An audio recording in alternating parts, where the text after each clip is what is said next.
Assalamu alaikum student, welcome to the physics school. Today we are discussing all about the Wheatstone bridge. Wheatstone bridge के topic को अच्छी तरह से समझने के लिए मैं आपको सजेस्ट करूंगा कि हमारा प्रीवियस लेक्चर जो कि किरचॉफ रूल से मुतल्लिक था उसको एक बार ज़रूर देखें, जिसका लिंक आपको इस वीडियो की डिस्क्रिप्शन में मिल जाएगा। तो आइए अपना आज का लेक्चर स्टार्ट करते हैं जो कि हमारे पास व्हीटस्टोन ब्रिज से मुतल्लिक है। According to its definition, it is an electrical circuit which is used to determine the value of unknown resistance. ये एक ऐसा इलेक्ट्रिकल सर्किट है जिसकी मदद से हम लोग अननोन रेजिस्टेंस की वैल्यू को डिटरमाइन कर सकते हैं। अगर हम लोग इसकी कंस्ट्रक्शन पे बात करें तो Wheatstone bridge consist 4 resistances R1, R2, R3, R4। Wheatstone bridge student 4 resistances पर मुश्तमिल एक इलेक्ट्रिकल सर्किट है और इन 4 रेजिस्टेंसेज में से student R1, R2, R3 are non resistances. ये 3 रेजिस्टेंसेज नॉन रेजिस्टेंसेज हैं, जबकि R4 जो है ये अननोन रेजिस्टेंस है जिसकी रेजिस्टेंस को हम लोगों ने डिटरमाइन करना है। व्हीटस्टोन ब्रिज के अंदर स्टूडेंट ये 4 रेजिस्टेंसेज जो हैं इनको मैश की फॉर्म में कनेक्ट कर दिया जाता है। These 4 resistances are connected in such a way so as to form a mesh A, B, C, D, A। ये 4 रेजिस्टेंसेज एक मैश बनाती हैं जिसको आप लोग A, B, C, D, A से रिप्रेजेंट कर रहे हैं। इसके A, C टर्मिनल के अक्रॉस हम लोग एक स्विच के साथ बैटरी कनेक्ट कर देते हैं। सी टर्मिनल को, सी पॉइंट को हम लोगों ने बैटरी के पॉजिटिव टर्मिनल के साथ कनेक्ट किया है, जबकि ए पॉइंट को हम लोगों ने नेगेटिव टर्मिनल ऑफ बैटरी के साथ कनेक्ट किया है। And a sensitive galvanometer of internal resistance RG is connected between B and D point. BD point के दरमियान हम लोग एक सेंसिटिव गैल्वानोमीटर जिसका रेजिस्टेंस RG है उसको कनेक्ट कर देते हैं। इनिशियली तौर पे स्विच ओपन है। जब हम लोग स्विच को क्लोज करेंगे, when a switch is closed a current will flow through a galvanometer. जब हम लोग स्विच को क्लोज करेंगे इस गैल्वानोमीटर में से कोई ना कोई करंट फ्लो करेगा, कोई ना कोई करंट पास होगा। And we have to determine the condition when no current flow through the galvanometer even after the switch is a closed. हम लोगों ने स्टूडेंट वो कंडीशन फाइंड करनी है कि स्विच के क्लोज होने के बावजूद गैल्वानोमीटर में से कोई करंट पास ना हो।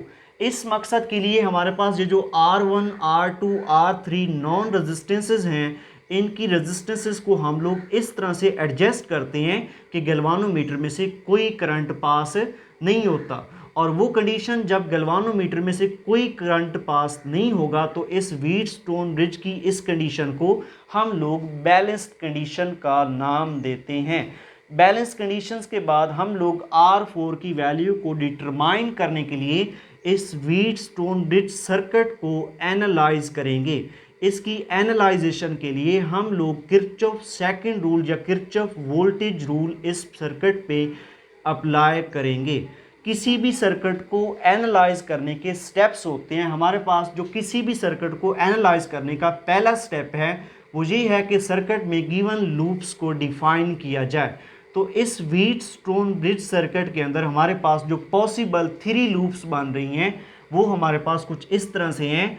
लूप फर्स्ट जो है हमारे पास A, B, D, A ये हमारे पास फर्स्ट लूप है, जबकि B, C, D, B ये हमारे पास सेकंड लूप है, and A, D, C and A ये हमारे पास 3 लूप है, थर्ड लूप है। इस व्हीटस्टोन ब्रिज के अंदर हमारे पास पॉसिबली 3 लूप्स बन रही हैं। लूप्स को डिफाइन करने के बाद जो सेकंड काम होता है एक सर्किट को एनालाइज करने के लिए वो ये होता है कि इन लूप्स के अंदर आप लोग करंट की डायरेक्शन को डिफाइन करें। याद रखें लूप्स के अंदर करंट की डायरेक्शन को सिमिलर लिया जाता है। मीन अगर एक लूप के अंदर आप करंट की डायरेक्शन को क्लॉकवाइज ले रहे हैं तो बाकी तमाम लूप्स में भी करंट का डायरेक्शन क्लॉकवाइज होगा। आया कि आप लोग एक लूप के अंदर करंट का डायरेक्शन एंटी क्लॉकवाइज ले रहे हैं तो बाकी तमाम लूप्स के अंदर भी करंट का डायरेक्शन एंटी क्लॉकवाइज होगा। तो मैं यहाँ पे इन तमाम लूप्स के अक्रॉस जो करंट का डायरेक्शन है वो सपोज कर रहा हूँ कि वो क्लॉकवाइज है। और फर्स्ट लूप के अंदर हमारे पास जो करंट है उसको मैं रिप्रेजेंट कर रहा हूँ I1 से। सेकेंड लूप के अंदर जो हमारा करंट है उसको हम लोग रिप्रेजेंट कर रहे हैं I2 से। एंड थर्ड लूप का जो करंट है उसको हम लोग रिप्रेजेंट कर रहे हैं I3 से। Mean I1 is a current of first loop A, B, D, A and I2 is the current of second loop B C D B and I3 is the current of third loop A D C and A। अब हम लोग इन loops के cross current की direction को define करते हैं। तो loop 1 का करंट I1 है जो कि क्लॉकवाइज फ्लो कर रहा है। तो अगर हम लोग इसको यहाँ से स्टार्ट करें, ये A to B मूव करेगा हमारे पास I1, और B से D मूव करेगा, B से D मूव करेगा I1, और D से A की तरफ मूव करेगा। तो ये I1 की जो है ना हम लोगों ने डायरेक्शन को डिफाइन कर दिया है अक्रॉस द लूप 1। अगर लूप सेकंड जो है B C D B के क्रॉस करंट की डायरेक्शन को डिफाइन करना चाहें, क्योंकि ये क्लॉकवाइज फ्लो कर रहा है, इस तरह से फ्लो करेगा, तो मीन ये D से B की तरफ अपवर्ड फ्लो करेगा I2, और B से C की तरफ फ्लो करेगा I2 हमारे पास, और C से D की तरफ फ्लो करेगा। इसको यहाँ पे लिख देता हूँ मैं I2। अब हम लोग थर्ड लूप के अक्रॉस जो है ना करंट की डायरेक्शन को डिफाइन करते हैं। चूँकि ये भी क्लॉकवाइज है तो ये मूव करेगा कुछ इस तरह से, I3 A से D की तरफ मूव करेगा I3, और D से C की तरफ मूव करेगा। स्टूडेंट, सर्किट को एनालाइज करने के लिए आप करंट का डायरेक्शन कोई भी ले सकते हैं, क्लॉकवाइज एंटी क्लॉकवाइज, उसमें सर्किट की एनालाइजेशन पे कोई इफ़ेक्ट नहीं होगा। अब हम लोग फर्स्ट लूप को एनालाइज करते हैं, A B D A, applying Kirchhoff second rule to loop A B D A। Loop A B D A पे हम लोग किरचॉफ सेकंड रूल अप्लाई करते हैं। आप लोग जानते हैं किरचॉफ सेकंड रूल का स्टेटमेंट क्या है, sum of all potential changes in a close circuit is equal to zero. के एक क्लोज लूप के अक्रॉस जो है ना जितनी भी पोटेंशियल चेंजेस होंगी उनका सम जीरो के इक्वल होगा। तो हमारा डायरेक्शन ऑफ कैलकुलेशन जो होगा स्टूडेंट, ए से बी पे जाएंगे, बी से डी और डी से ए पे वापस आएंगे, तो इस तरह से ये सर्किट एनालाइज होगा। तो पहले हम लोग बात करते हैं फ्रॉम ए टू बी। हमारा direction of calculation A to B है, तो इसके अक्रॉस इसके दरमियान में देखिए फ्रॉम ए टू बी तो एक कंपोनेंट आ रहा है R1, तो इसके अक्रॉस पोटेंशियल चेंज कितना होगा। देखिए हमारा direction of calculation A to B है, तो इस डायरेक्शन के क्लास इस R1 के क्रॉस जो करंट का डायरेक्शन है वो भी सेम है जो हमारा डायरेक्शन ऑफ कैलकुलेशन है। अगर हमारा डायरेक्शन ऑफ कैलकुलेशन और करंट का डायरेक्शन सेम हो तो उस कंपोनेंट के अक्रॉस जो चेंज इन पोटेंशियल होगा स्टूडेंट वो नेगेटिव होता है। तो यहाँ पे लिखेंगे हम लोग minus I1 is the current flowing through R1, और R1 जो है ना इस कंपोनेंट का रेजिस्टेंस है, तो ये हो जाएगा potential change across R1 is equal to I1 R1। अब हम लोग A से B आ गए, अब हम लोग बात करते हैं B से D। B से D के दरमियान में एक कंपोनेंट है गैल्वानोमीटर है जिसका रेजिस्टेंस Rg है। तो इसके अक्रॉस देखें हम लोग B से D की तरफ आ रहे हैं, तो हमारे इस लूप का करंट I1 भी B से D की तरफ है, तो इसके अक्रॉस गैल्वानोमीटर के अक्रॉस जो पोटेंशियल चेंज होना है वो कैसा होगा, यस नेगेटिव होगा। अब देखें हम लोग B से D की तरफ मूव करें तो ये जो गैल्वानोमीटर है ये कॉमन कंपोनेंट है, लूप 1 में भी आ रहा है, लूप 2 में भी आ रहा है, मीन इसका जो Rg है ये कॉमन रजिस्टर है, फर्स्ट लूप में भी आ रहा है, सेकेंड लूप में भी आ रहा है। तो इसके अक्रॉस दो करंट पास हो रहे हैं, एक लूप 1 का करंट I1 जो कि डाउनवर्ड आ रहा है, और लूप 2 का करंट जो कि I2 इस रजिस्टर के अक्रॉस Rg के अक्रॉस ऊपर की जानिब जा रहा है। जब आप लोग पता है आप लोगों को कि अगर एक कॉमन रजिस्टर के अक्रॉस जब दो करंट पास होते हैं तो आप अपनी लूप का करंट पॉजिटिव लेते हैं और सेकेंड लूप के करंट को उसमें से माइनस कर देते हैं। तो यहाँ पे आप लोग लिखेंगे I1 हमारी लूप का करंट है जिसको हम लोग एनालाइज कर रहे हैं, और सेकेंड लूप का करंट यहाँ से पास हो रहा है Rg में से I2, तो I1 माइनस I2, और कितना रेजिस्टेंस है गैल्वानोमीटर का Rg। So this is a potential drop across the galvanometer.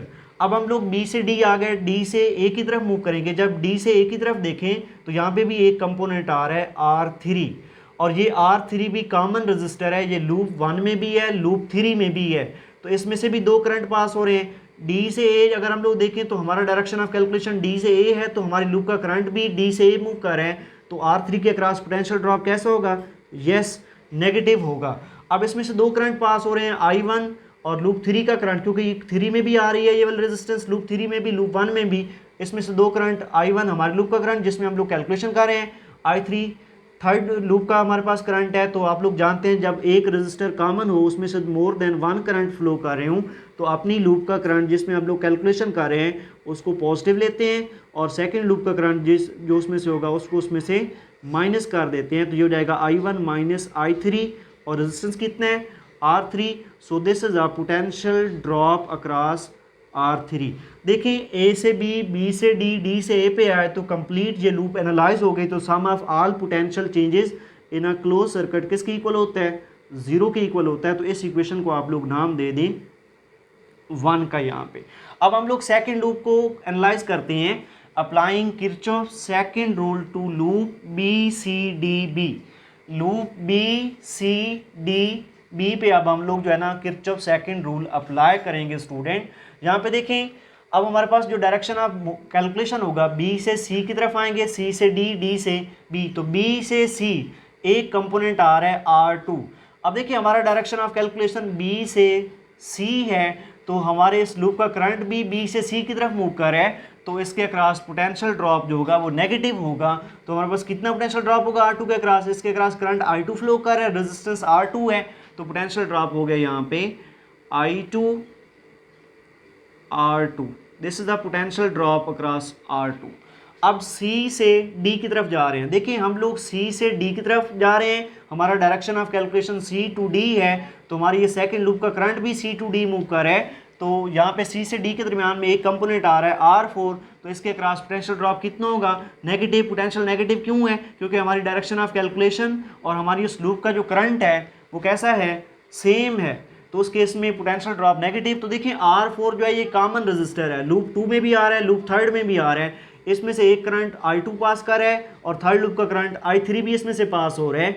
तो हम लोग जानते हैं अपनी लूप का जो करंट होता है जिसको हम लोग एनालाइज कर रहे होते हैं उसको हम लोग लेते हैं पॉजिटिव I2 और दूसरी लूप के करंट को उसमें से माइनस कर देते हैं। तो सेकंड लूप का करंट कौन सा है हमारे पास, I3 है। तो I2 minus I3 into resistance कौन सा है, वो हमारे पास R4 है। तो ये हमारे पास R4 के अक्रॉस पोटेंशियल चेंज हो गया, पोटेंशियल ड्रॉप हो गया। अब हम लोग D to B मूव करेंगे, D to B मूव करें हम लोग, हमारा direction of calculation D to B है तो हमारी ये सेकंड लूप का करंट भी D to B मूव कर रहा है। तो इस D to B के दरमियान में एक कंपोनेंट आ रहा है गैल्वानोमीटर, उसकी रेजिस्टेंस Rg है। तो चूंकि हम लोग D to B मूव कर रहे हैं तो करंट का डायरेक्शन भी सेम है तो इस Rg के अक्रॉस पोटेंशियल ड्रॉप कैसा होगा, नेगेटिव लिया जाएगा।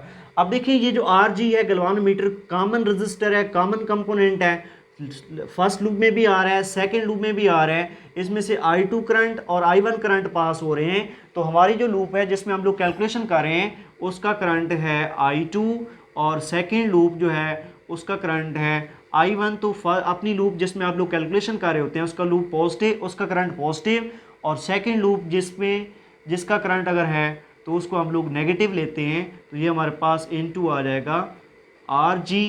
तो ये हमारे पास Rg के अक्रॉस पोटेंशियल चेंज होगा। तो हम लोग देखें बी सी सी डी से बी पे गए हैं तो ये सेकंड लूप भी एनालाइज हो गई है।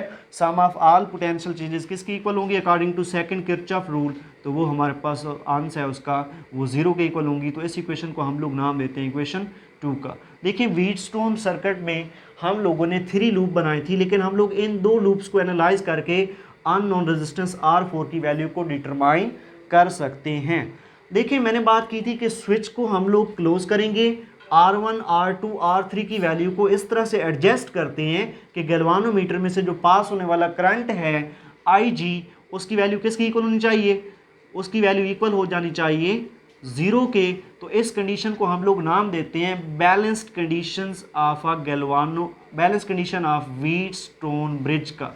तो balance condition of Wheatstone bridge को हासिल करने के लिए इसका मतलब ये है कि गैल्वानोमीटर के क्रॉस जो पास होने वाला करंट है वो 0 के इक्वल होना चाहिए। जब तक ये व्हीटस्टोन ब्रिज बैलेंस नहीं होगी हम लोग R4 की वैल्यू को डिटरमाइन नहीं कर सकते।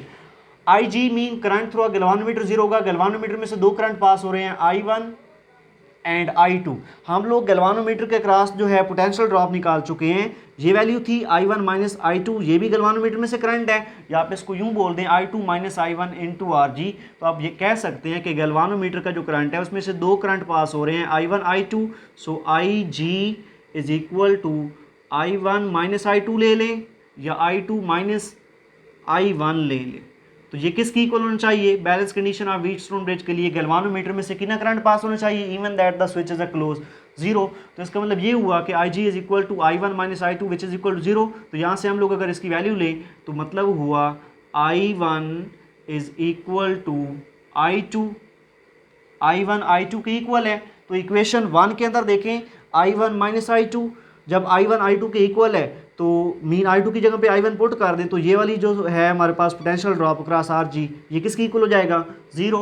और इक्वेशन 2 के अंदर भी देखें जरा गौर से I2 minus I1, I1 I2 के इक्वल है, तो ये वाला भी हमारे पास किसकी इक्वल हो जाएगा? Potential drop across RG, zero की इक्वल। तो इक्वेशन 1 को मैं अगेन इस तरह से लिख सकता हूँ, minus I1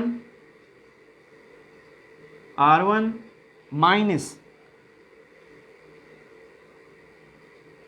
I1 minus I3 into R3 which is equal to zero. ये मैंने इक्वेशन 1 को रीअरेंज करके लिख दिया, ये जीरो हो गया तो इसको अगेन लिख दिया है, इसको मैं वही 1 नहीं बोल देता हूँ। इक्वेशन 1 अगेन जी हो गई। इक्वेशन 2 को अगेन लिखें, या इस इक्वेशन 1 को पहले अरेंज कर लेते हैं। इक्वेशन 1 को अगर अरेंज करें तो इसको यूँ भी तो लिख सकते हैं, माइनस I1 R1, ये इधर माइनस है, उधर जाकर इक्वेशन की दूसरी साइड पे पॉजिटिव हो जाएगा, I1 minus I3 into R3।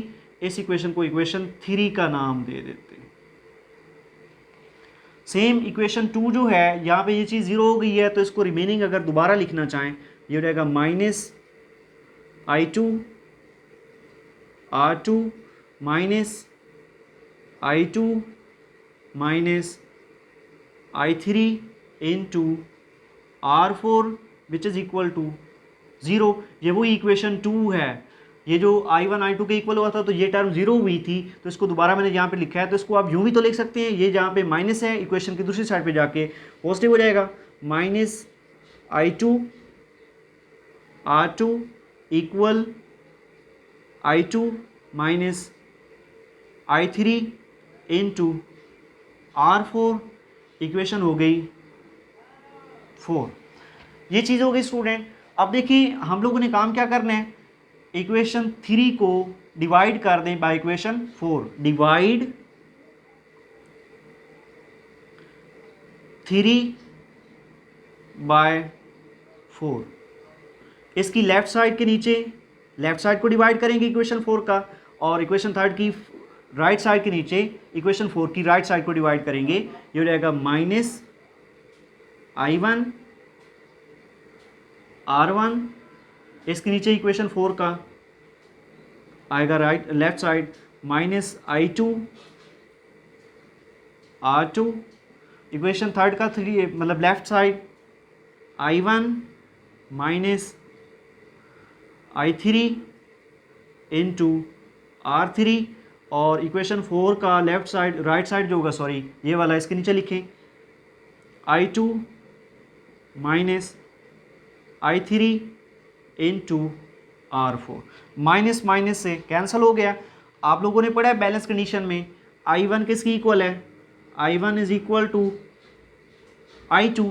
इन दोनों साइड्स में जो है ना, आप लोग I1 की जगह पे I2 पुट कर दें या I2 की जगह पे I1 पुट कर दें। तो एक काम करते हैं, हम लोग क्या करते हैं, I2 की जगह पे I1 पुट कर देते हैं। तो ये इक्वेशन को यूँ लिख सकते हैं, I1 R1 dividing bye I2, चूँकि I1 के इक्वल है तो ये हो जाएगा I1 R2, और यहाँ पे लिख देते हैं हम लोग I1 minus I3 into R3 dividing I2 किसकी इक्वल है? I1 के, तो यहाँ पे इसको रिप्लेस कर देते हैं I1 माइनस I3 से इंटू R4। I1 से I1 cancel, I1 minus I3 divide हो रहे हैं, ये भी आपस में कैंसिल, तो हमारे पास आ गया R1 dividing by R2 which is equal to R3 dividing by R4। This is the final expression with which we can determine the unknown resistance. ये फाइनल एक्सप्रेशन है। अब यहाँ पे हमारे पास अगर R4 अननोन रेजिस्टेंस है, इसकी वैल्यू को आप लोग यहाँ पे डिटरमाइन करना चाहते हैं तो यहाँ पे इसको लिखेंगे रीअरेंज करके इस इक्वेशन को, R4 is equal to R3 multiply R2 dividing by R1। चूँकि R1, R2, R3 ये नॉन रेजिस्टेंसेस थी, इनकी वैल्यूज़ जब यहाँ पे पुट करेंगे तो R4 का वैल्यू आ जाएगा